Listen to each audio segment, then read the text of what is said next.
अस्सलाम वालेकुम students viewers. हम लोग डायरेक्ट एंड इनडायरेक्ट पढ़े हैं और उसमें हम लोग करेंगे इंट्रोगेटिव सेंटेंस। पहले मैं आपको ब्रीफली ये एक्सप्लेन कर दूं कि इंट्रोगेटिव सेंटेंस क्या होता है और उसका स्ट्रक्चर क्या होता है। तो डियर स्टूडेंट्स, इंट्रोगेटिव सेंटेंस जो है इसको उर्दू में हम कहते हैं सवालिया जुमले।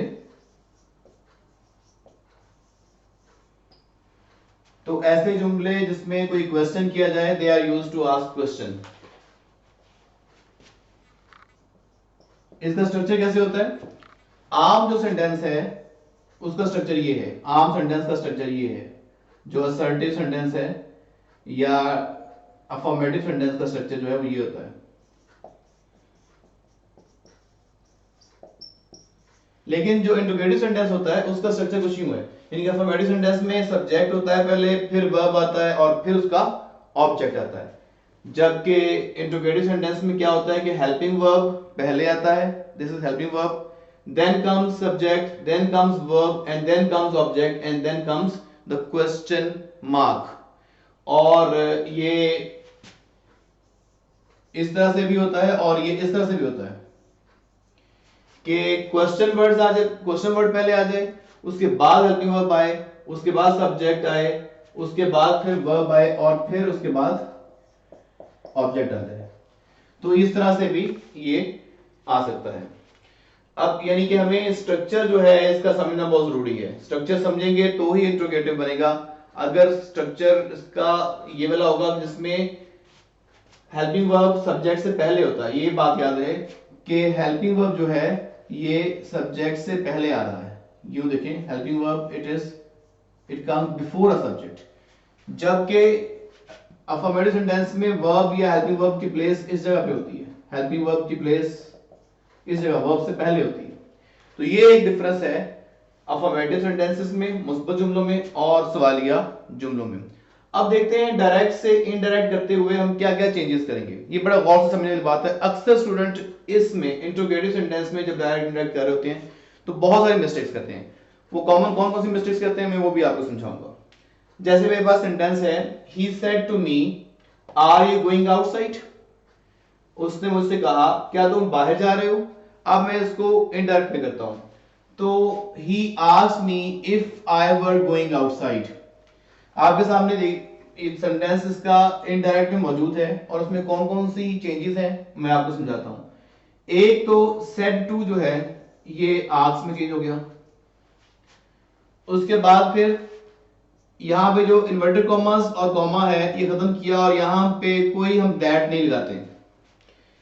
याद रखिएगा यहां पे दैट हम इंट्रोगेटिव में दैट यूज नहीं हो रहा। आमतौर पर यहाँ पे दैट यूज होता है लेकिन हम लोग इंट्रोगेटिव में दैट यूज नहीं करते और स्टूडेंट्स में बहुत गलती करते हैं कि यहाँ पे दैट यूज करते हैं।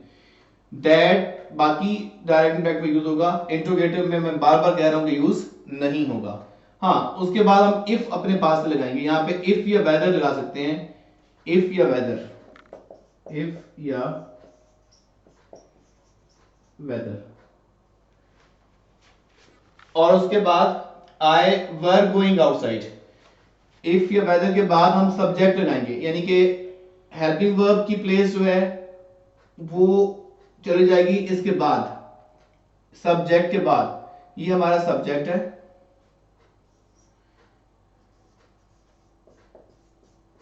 हेल्पिंग वर्ब की प्लेस उसके बाद जाएगी। यहां पे देखिए सब्जेक्ट हमारा यू है, ये हमारा सब्जेक्ट है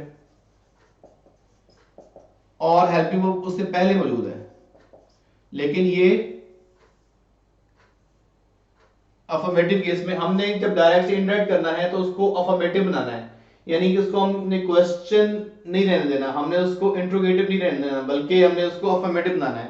तो उसके लिए हमें क्या करना पड़ेगा, सब्जेक्ट पहले आएगा और हेल्पिंग वर्ब बाद में चला गया। और ये सिंपल प्रेजेंट था। रूल ये क्या कहता है कि प्रेजेंट डेफिनेट जो है या प्रेजेंट कॉन्टिन्यूस है, सॉरी प्रेजेंट कॉन्टिन्यूस है, तो present continuous past continuous change होगा। तो पास्ट कॉन्टिन्यूस में वर्ब गोइंग इस्तेमाल होता है। तो मैंने क्या किया, सब्जेक्ट पहले लगाया और उसके बाद वर्ब गोइंग गया और बाद में आउटसाइड वैसे का वैसे रह गया और क्वेश्चन मार्क को मैंने खत्म कर दिया, उस जगह पे फुल स्टॉप आ गया।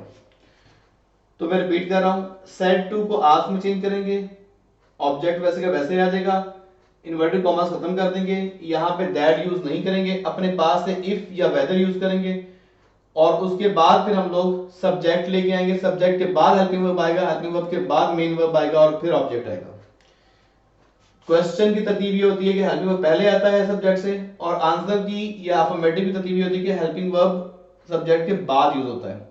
तो ये वाला हमने चेंज करना है और क्वेश्चन को खत्म करना है, उसके बाद फुल स्टॉप आएगा, क्योंकि ये इंट्रोगेटिव था। इसका जो इनडायरेक्ट फॉर्म होती है वो इंट्रोगेटिव नहीं होती बल्कि वो अफर्मेटिव में आती है। अच्छा, ये इफ या वेदर हम कब यूज करते हैं? जब ये वाला स्ट्रक्चर हो, जब यानी कि ऐसे वाले sentence, question mark question sentences जो हेल्पिंग वर्ब से स्टार्ट हो रहे हैं, ये है ना, आर यू गोइंग आउटसाइड, ये हेल्पिंग वर्ब से स्टार्ट हो रहा है, तो वहां पे हम इफ या वेदर यूज करते हैं। अगले सेंटेंस में एक और देखते हैं, mom said to my brother have you completed your task. मेरे भाई से मेरी मदर ने कहा क्या तुम अपना काम मुकम्मल कर चुके हो। ये कौन सा क्वेश्चन, कौन सा इंट्रोगेटिव है? दो तरह के हैं ना, इन दोनों में से कौन सा है? ये हेल्पिंग वर्ब से स्टार्ट हो रहा है, have you completed your task, तो ये हेल्पिंग वर्ब है। हेल्पिंग वर्ब वाला जो है उसमें क्या हम करते हैं, देखते हैं। Mom asked to my brother whether he had completed his task. क्या चेंज किया? सेड को हमने आस्क में चेंज कर दिया, ask my brother, said to को हमने आस्क में चेंज किया। अच्छा, उसके बाद ये इन्वर्टेड कॉमास और कॉमा खत्म किए, यहां पे मैंने वेदर यूज किया, इसमें मैंने इफ यूज किया था, यहां वेदर यूज किया। आपकी मर्जी है, आप इफ यूज करें, आपकी मर्जी है वेदर यूज करें। उसके बाद फिर हम क्या करेंगे, हम पहले सब्जेक्ट लेके आएंगे, उसके बाद वर्ब को लेके, हेल्पिंग वर्ब को लेके जाएंगे। तो यू है तो वो ही बन गया, ही, क्योंकि अब मेरे भाई की बात हो रही है ना, तो वो मदर उसको कह रही थी, मैं उसकी बात कर रहा हूं तो मैं ही कहूंगा ना, तो ही इस्तेमाल होगा। और ये क्योंकि प्रेजेंट परफेक्ट है तो पास्ट परफेक्ट में चेंज हो गया, पहले सब्जेक्ट आएगा फिर हेल्पिंग वर्ब आएगा और फिर बाकी पार्ट वैसे का वैसे आ जाएगा, क्वेश्चन की जगह पे फुल स्टॉप आ जाएगा। इसको थोड़ी सी प्रैक्टिस करेंगे तो आपको मजीद समझ आएगी। अब हम ये वाले जो सेकंड काइंड ऑफ इंट्रोगेटिव है स्ट्रक्चर के लिहाज से, उसको देखते हैं जिसमें क्वेश्चन वर्ड आता है। The teacher said to his pupil, teacher ने अपने शागिर्द से कहा, why are you sleeping in the class, तुम क्लास में क्यों सो रहे हो। ये व्हाई से स्टार्ट हो रहा है जो कि क्या है, क्वेश्चन वर्ड है। तो इसके लिए हम ये इफ या वेदर यूज नहीं करेंगे, इफ वेदर सिर्फ और सिर्फ इस तरतीब में इस्तेमाल होगा। इसमें क्या करेंगे, इसमें क्वेश्चन वर्ड ही से स्टे करेगा। The teacher asked his pupil, said to जो है वो आस्क में चेंज हो गया। अच्छा, उसके बाद मैंने वाई को एज इट इज लिख दिया, जो क्वेश्चन वर्ड है वो खुद ही आएगा। और उसके बाद फिर सब्जेक्ट की बारी है, और उसके बाद सब्जेक्ट के बाद वर्ब जो है वो आएगा, हेल्पिंग वर्ब आएगा और फिर वर्ब, यानी कि ये प्रेजेंट कंटीन्यूअस है वो पास्ट कंटीन्यूअस में चेंज हो गया। तो हमने क्या देखा, यहाँ पे हमें इफ या वेदर नहीं लगाना पड़ता बल्कि क्वेश्चन वर्ड को ले आते हैं और दैट हम यूज नहीं करते, और क्वेश्चन इंट्रोगेटिव मार्क की जगह पे हम फुल स्टॉप यूज कर रहे हैं। एक और एग्जांपल है, father said to me what did you do yesterday. तो father said to me, what क्या है, अगेन क्वेश्चन वर्ड है, तो क्वेश्चन वर्ड है तो हमें क्या करना पड़ेगा, father inquired of me, ask, इसको आस्क में भी कर सकते हैं, इसको हम लोग इंक्वायर्ड ऑफ में भी कर सकते हैं। Father inquired of me, what age it is आ गया, और उसके बाद सब्जेक्ट की बारी है, सब्जेक्ट के बाद हेल्पिंग वर्ब की बारी है, हेल्पिंग वर्ब ये है हैड। तो हमने देखा कि ये पास्ट इंडेफिनिट है, what did you do yesterday, past indefinite है, तो पास्ट इंडेफिनिट को हम किस में चेंज करते हैं, पास्ट परफेक्ट में। तो what I had done the previous day, yesterday जो है उसको हम प्रीवियस डे में चेंज कर देंगे। इंट्रोगेटिव में बार बार कह रहा हूं ये डिफिकल्ट है, टफ है, इसको ज्यादा प्रैक्टिस करें, जितनी प्रैक्टिस करेंगे उतना ही आपको ये क्लियर होगा। सिर्फ इतना देखें, दो तरह के होते हैं इंट्रोगेटिव होते हैं, एक हेल्पिंग वर्ब से स्टार्ट होते हैं, दूसरे क्वेश्चन वर्ड से स्टार्ट होते हैं। जो हेल्पिंग वर्ब पे स्टार्ट होते हैं वहां पे इफ या वेदर इस्तेमाल करते हैं हम लोग, इफ या वेदर, और जो क्वेश्चन वर्ड स्टार्ट होते हैं उसमें इफ वेदर नहीं लगाते बल्कि क्वेश्चन वर्ड इटसेल्फ लगा देते हैं। बाकी और कोई चेंज नहीं है, दोनों की तरतीब बाकी सेम है। आई होप आपको समझ आ गई होगी।